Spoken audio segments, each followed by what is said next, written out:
First year, unlike every engineer, I was much more reluctant toward the study because I had a mindset that I am spending so much over here, I will get double salary than what I am spending in 4 years. So that was my expectation. Then I saw that people are getting mass placements, but that was okay. But I was not that much into development of programming as a whole. Second year, I accidentally applied for an internship, which was in marketing domain, and I liked it. And ultimately, it led me to do around 43 work from home internships when I was in second year. And it was completely in the domains of marketing, sales, business development, operations, content, and no one was related to what I was studying.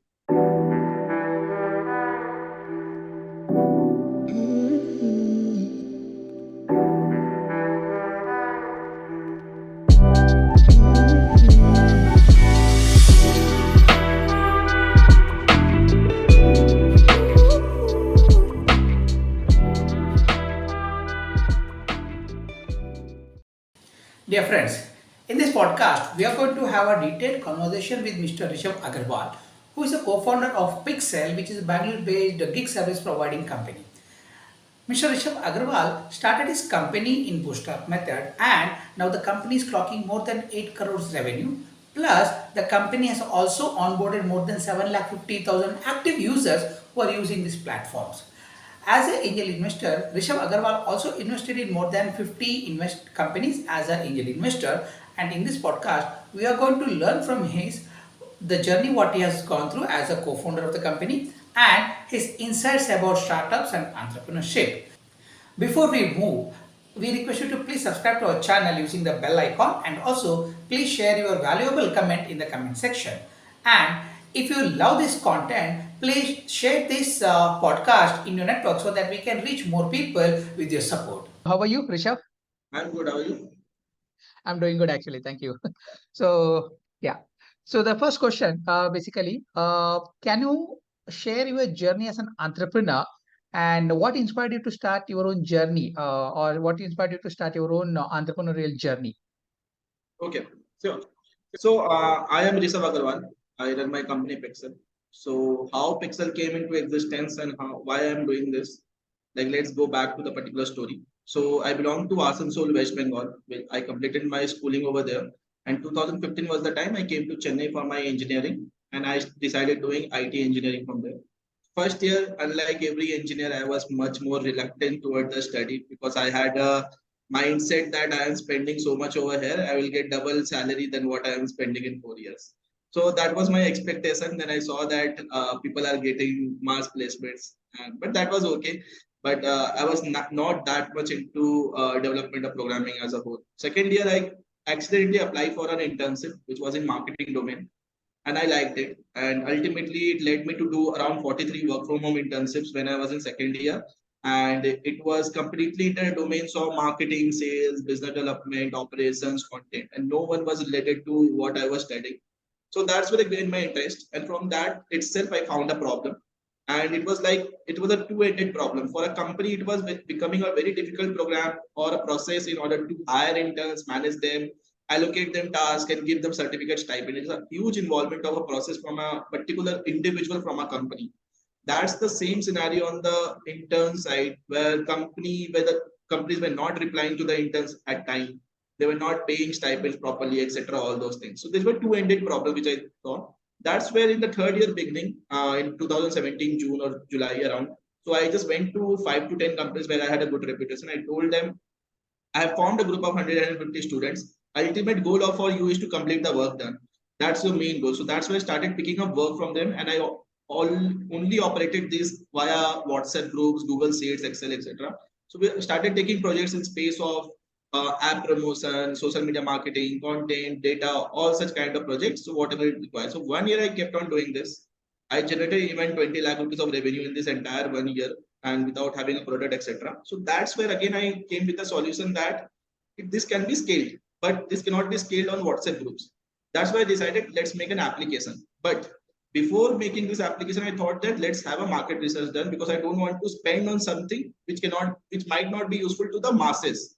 So that's why I did a survey for 3 to 4 months and a market research, comprehensive market research in order to understand the market. And I did 4,500 to 5,000 sample surveys, and from there I derived the data that yes, this is a useful application what we built.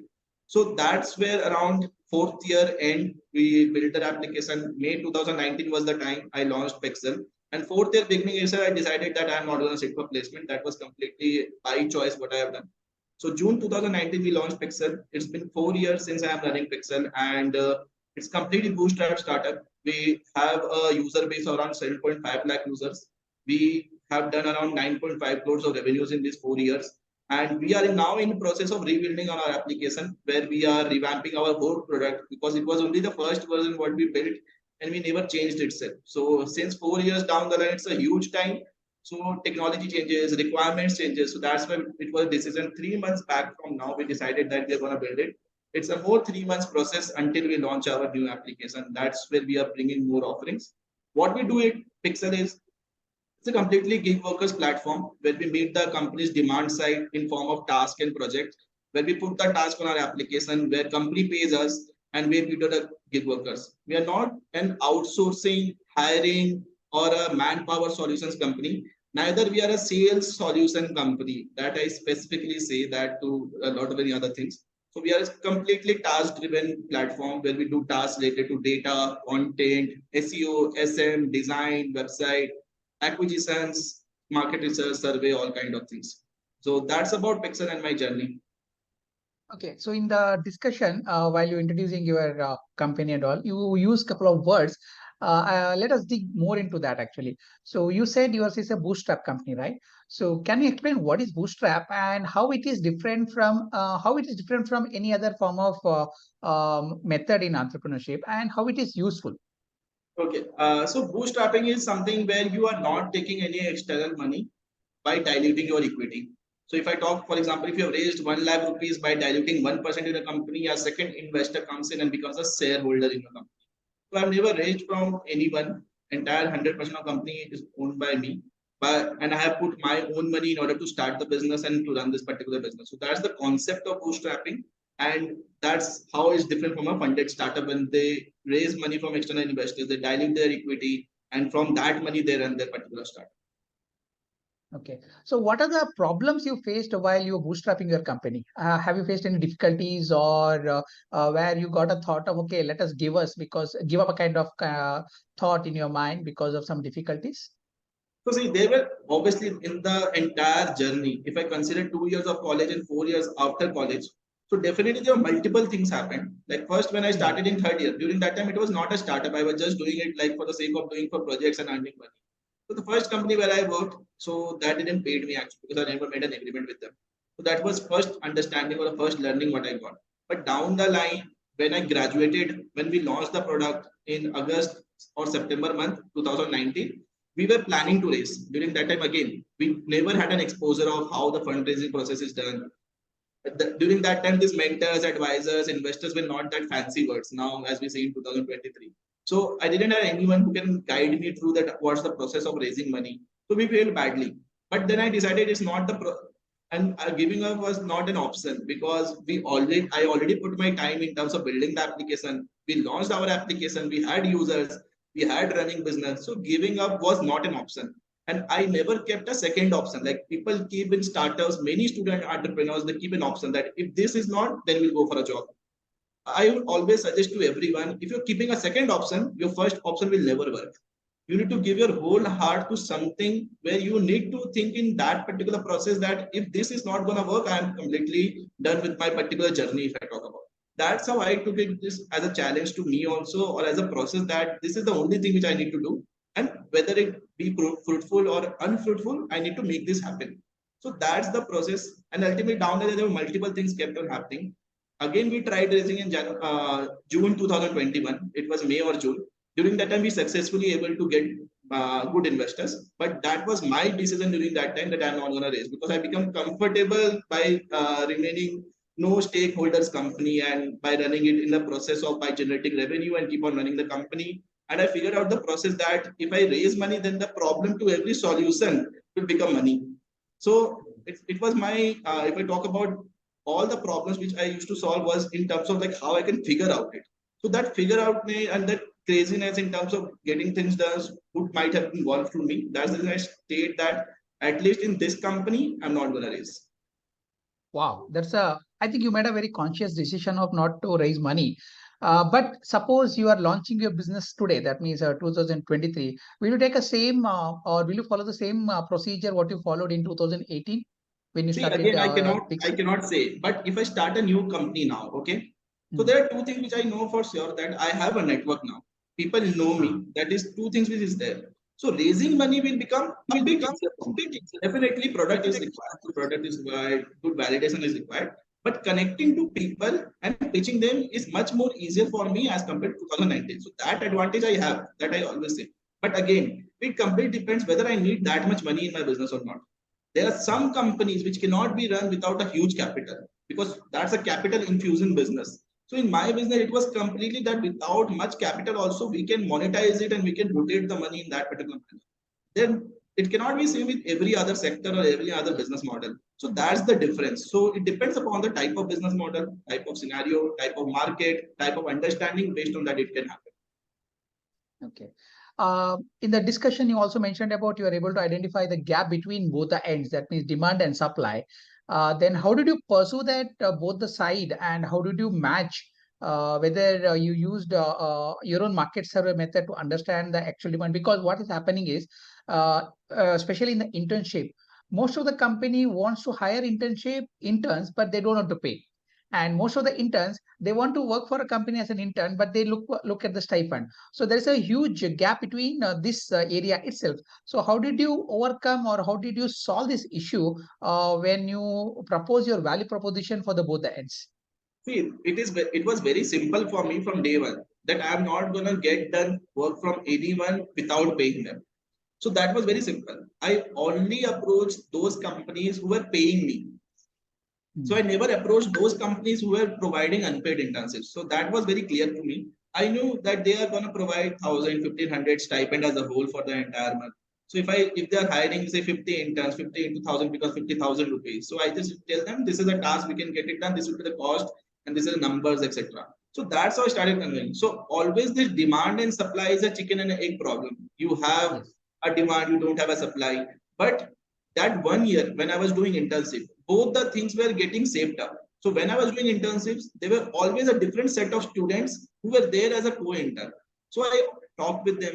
I just made a group of 150. It was just a community kind of thing. Then I went to the company. Then I thought that let's generate demand around. Supply is there. I generate demand. Then I started getting the work done. So you need in this demand and supply kind of work, you need to understand a scenario that both the people needs you. If the need is not there, both the solution cannot be met with each other. So that was one thing which I made it clear. Once we again launched, that time also we had the community which grew to around 2,000, 3,000 people. I shifted into application, 500,000 people got shifted. Companies were already there offline, we shifted them online. So it was already from the day when I was running the same business model. Only the platform change, it got into shape of product. First, it was not product. Okay. So in this case, how you are able to get the first user from demand end and supply end? What was the strategy you adopted? How did you got the first user? As I told, it was completely these users in terms of demand and supply both came from the network what I had in terms of doing internship. So as I told, there were multiple college students who were doing internship with me. So that became my supply by making them, adding them in the group. Similar, the companies where I worked as an intern, the people with whom I had a good reputation, they became my demand side. So that's where I generated demand from them. So I never, because see, for a college student who is starting up, this is the first question which I also get from everyone that how to bring and how to do BD, how to generate sales. So that's why also I suggest them work with so many companies, work with people, work with startups, generate or build your network. That will help you to do this because from day one, no one is going to trust you. Because it was for me, the validation for a company was that this particular person has worked with us as an intern. Now, obviously, we know him. That is for sure. I am not a random or a random guy that who is approaching for a random service or something kind of thing. They will ignore me. They already knew that this person is done. So that was my entire intention of going through that way. Once we had 4 or 5 companies, obviously case studies kept on building. We can tell other companies also. That's where the journey this started actually. Okay. So in your LinkedIn bio, you also mentioned about you have invested in around 50 plus companies, startups. So can you share your experience of being an angel investor and also what made you to invest in those companies? And what was your first company and the last company to invest? So see, the first company where I invested was in 2021 January, and it was Hmm. Vidya. So it was an edtech company. So why I started investing is like down the line when I was working with so many startups and so many companies, via my company by providing them demand supply. So entire 2019, 2020, I focused on the business. 2020 when I thought that I had a curiosity that let's do something because I never had an exposure of the industry. Because I came out of my college, then I started working on my product. Then Corona came, visited back home. We're still working like that. So industry exposure was not there for me because I need to know that what is happening in and around. I need to understand the organization structure, etc. So that's why I thought that instead of doing everything by your own, let's invest in some companies. So that's where I invested in first startup. From there, I kept on investing in different sectors where I understood, and that's the way. Recent investment was in a company named as Petal. It's a D2C utensil online store, and so that's the where it is being done. So down the line, how I invest, I want to add that why I invest. I mostly invest Yeah. in founders. Like for example, I like if I like the founder, I like the journey, I like the proposition and the way they communicate. That's my first point. Second, definitely the founders will be responsive enough in order to do a couple of things and also have the capacity to absorb the adversities which is happening around in and around. That is more important because product is something or the market is something which will keep on changing. But you as an individual shall never change. You need to be same person in order to absorb all the pressures or all the negativity around and you keep on delivering your work. So that's my focus and that's how I invest mostly in the founders and where the people I know or I've been observing them for a couple of months, etc. Then I decide to do that. Okay. Are you part of any syndicate or you do investment as a single entity? See, as a single entity in most of the startup, when I'm putting in the first rounds, definitely. When the further rounds happen, because since the ticket size is lesser, 2 lakh, 3 lakh rupees, so that during that time, in like if I'm investing in pre-series A, series A startup, obviously that ticket size is not possible to enter into the cap table. So that's why I participate via RUVs, SPVs by running on different platforms, and that's where I invest across. So it's more about that how you enter and in the initial stage of the startups, like in first rounds where I invest, obviously they take me as a person who can help them across in their journey. Hmm. Okay, so basically you enter a startup as a kind of advisor or a mentor, then you observe them, A couple, then you make couple an of a investment. couple of startups actually. It depends again which Hmm. startup or the which person I'm liking. Over there also some of the startups they take me as an advisor also, and obviously together advisor and investor, whatever it is. Okay, that's great. So, what is your view on D2C? Because you said the last investment or the previous investment, what you did is something to do with the D2C. So, what do you see? Like, what do you think about the D2C market in India? So see, obviously the market is big, obviously, and it will keep on becoming big because more and more people are becoming an online user. If I talk about the way we used to shop in 2015 is not the same way we are going to shop in 2023, and neither we are going to shop the similar way in 2030. So that's why Yeah. we see how the industry is going, and also what kind of product they are selling, whether it is appealing or not, whether that is going to sell to the masses or not. That is also important, and whether that is available or not, because it's ultimate of the day you're building something which is targeted to a small sector. It doesn't make much sense. It should be targeted to the masses, and that's where the more broader categories will be created.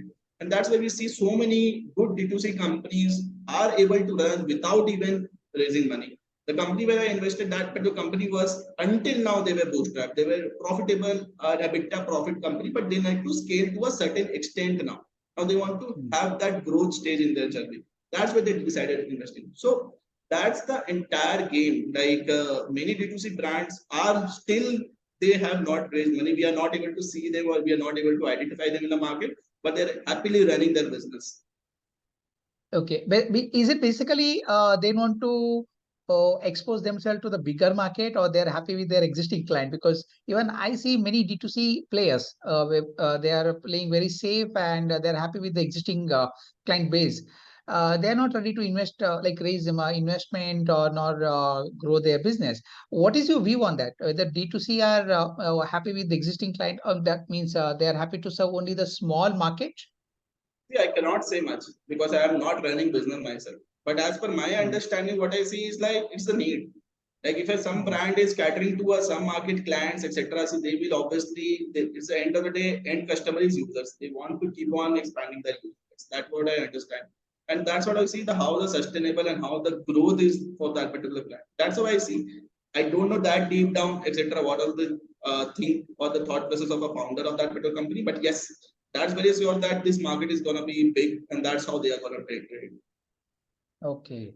Okay, now let us discuss your journey during pandemic. Pandemic has hit everyone for that 2 years.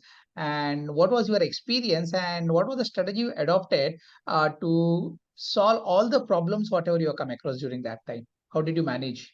See, there was no strategy being adopted. The very first thing, the pandemic came. The first strategy what I adopted is to run back.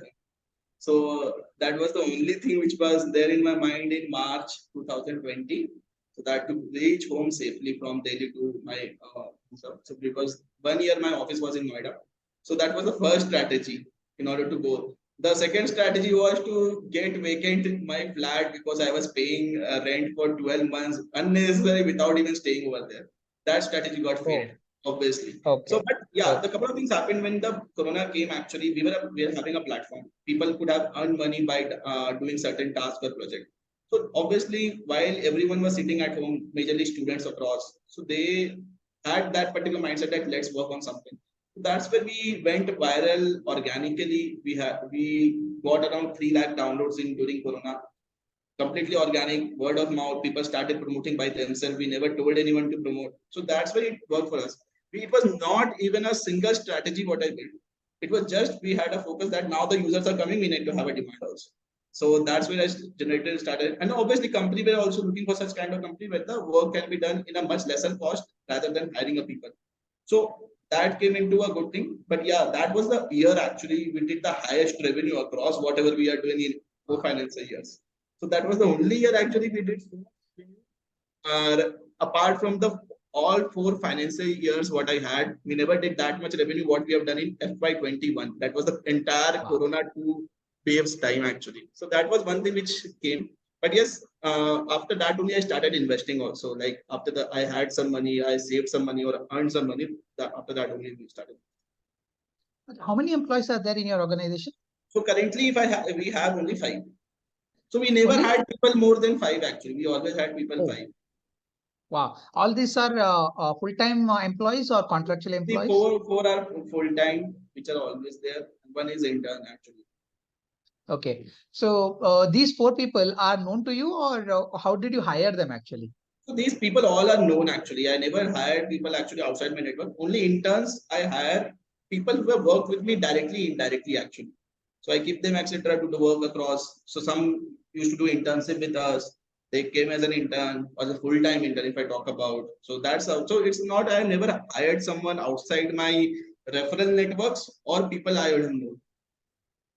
Wow. Okay. So what I could sense is this Corona thing is a kind of blessing in disguise only for you. Like for So I many don't I companies don't say during I that time. don't say this, but yes, it was. But yeah, it was a similar. I had corona 2 times also. That was also one thing happened. Oh, Actually I okay. had corona all 3 times in all 3 waves. Like my family members used to tell me that a fourth wave will also come. He is gonna get corona again. So I used to have corona all the time. So that was also one thing which happened.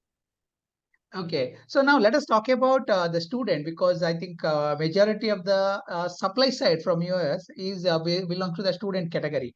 So what do you see when you see the students who are pursuing their whatever the degree, it could be professional degree or technical degree or whatever. What do you see or where they are wasting their time? Do you think they are wasting their time? See, the very simplest thing which I will say, the type of student or the quality of student we used to get in 2018, 19, 20 is not at all same as compared to what we are getting in 2020 to 2020. The reason being after Oh, Corona, the mindset got changed for everyone. Everyone is an hmm. entrepreneur in their mindset now. Everyone, no one wants to work for anyone. That is very simple. Talk to Is it a everyone good? who want, that they want to do a startup. They don't want to work for someone. They don't have any exposure to the companies where they can work and then they do a startup. So that is one thing which I have observed. After Corona, this student doing startup and failing very drastically altogether is a very common thing. I run a fellowship also. In that, if I give you a stats, 4,000 people have applied till now, always students in past 7 months. We only have around 100, 150 out of it selected. I selected 200 to 50, but I removed 100 because 100 they also didn't know why they are doing it. Rest other, assume a scenario that 3,500 people I have removed just like it, because you cannot just do it just for the sake of everyone is doing it. So that one thing which I saw. Second is like what I see nowadays, like we need to identify and find those perfect people actually, or the perfect student who can work with you, because everyone is like that. I want to get paid or get earned from day one. If you don't possess skill, I always suggest, obviously I don't support unpaid things most of the time, but in order to learn you need to put your time. You need to put your time so that you get learning. From that learning you earn actually. So that's what I have also done. In terms of internship, I used to do unpaid. Majority 65% of internship what I did was unpaid, because at least something I was getting in terms of knowledge or in terms of the sector, whatever it is. So it's always important that if you are very newbie to the market, understand the market, work with companies. Even if you are getting unpaid opportunities, work. If you polish yourself in certain skills, then you start asking for money. Okay. You also said like the present generation, that means 21 onwards, majority of them wants to become a startup founder or entrepreneur. Do you think it's a good shift that we are observing in the market? It's a brilliant shift. See, I don't say that it's not a good shift, but a focus shall be there. So Mm. as of now, people are saying that this is there. If this is not working, we'll go to that. For example, this is a Ah, common trend which I'm seeing. If this is not working, I will go for placement. If this is not working, I'll go for job. So if scenario is there, that is not a good thing which I talk about. If you're jumping yeah. into entrepreneurship, at least pursue it. Just like doing it for the sake of doing it, just for trying. Actually, this is not something which is doing a hobby. Actually, we are just trying and seeing. And mostly people have kept this as a formulation of trying something. You have to understand, if you're jumping on it, be focused, be constant for some time. If it doesn't work, that is okay. But at least for that particular duration, be assured that you are going to lose many things, and be Mm. acceptable to that you are going to lose many things in terms. It can be your friends, it can be your opportunities in terms of working with different companies, multiple things you can lose. Be acceptable to that. That is more important. So that's what I say. The focus is important. Doing multiple things is okay, but initial days of your journey, focus is more important. Okay. Even I do observe the same thing, because these the young generation from those who are passing out from or those who are in college, right? From 2020 onwards, they are lacking in big time in focus actually, because of this education. Because most that time during COVID time, the education become online. They were focusing on mobile only, and instead of listening classes, yeah, because there are a lot of distraction in terms of apps, games, and all. So they are lacking this focus and also the purpose of their life. So this is what I observe. So now, when we talk about this entrepreneurship in India, there are a lot of programs which is launched by central government, right, to promote entrepreneurship and startup and all. What do you think whether this is a right strategy? Because there is a Mudra scheme, there is a Startup India scheme, there is a special schemes to promote entrepreneurship in categories. Like there is a kind of say SC ST category, women entrepreneurship and all. What do you think about that? Is See, it a good those move? are those are very useful if I talk about. But personally, I am not that much aware in terms of all these schemes because I have never applied to it. Neither I have Hmm. told anyone to apply, because I am myself, I don't know whether how to apply for it and what's the benefit of it. I only have that DPIIT certificate and that Startup India certificate. I have that. Apart from Hmm. that, I never taken that tax exemption certificate. Something is like that. So I never got into such stuff, because my own, from day one, from the time when I started, my only focus when I used to wake up in the morning was to have some new clients, have some more revenue, and earn money. So my only goal was to earn money from the business, because I didn't, and it's nothing wrong in saying that I wanted to make money. Simple as that. If I've started something, if I'm being serious to it, I need to earn money. That is very simple.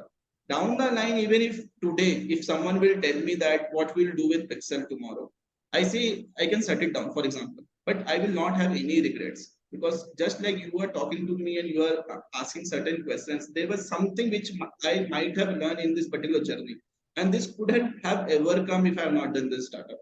So that is Hmm. one thing which I always see, that even if I shut down tomorrow, there's nothing to lose here.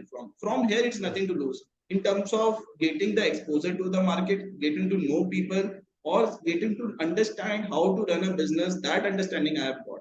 So that is more important in life. After today or tomorrow, if you enter into some new things, also over there also you learn new things. So if your learning cycle as an individual shall never stop. And obviously the schemes which we talk about is obviously people are getting lot many benefit, but I personally don't know much about it because I've never applied for it. Okay, fair enough, fair enough. Okay, now coming to the last stage of this podcasting, can you share quick 3 tips for budding entrepreneurs? So three things which I always say is like have focus enough. Second, have a good team. Three, have a good market exposure. This three is more important actually because this three will lead to your good place. Even if you're not able to say do like 1 crore of revenue or say suppose build a 1,000 crore company, it's okay. You will at least have that exposure. You will at least have good people around you, and also you will be generating a lot many focus in your business. So that's more important. Okay. So with that note, we are coming to an end of this interview. Thank you, Rishav Agarwal, for spending your quality time with us and sharing your life journey and insights about startups and entrepreneurship. Thank Thank you. you so much for having me, and like all the best for all the people out there.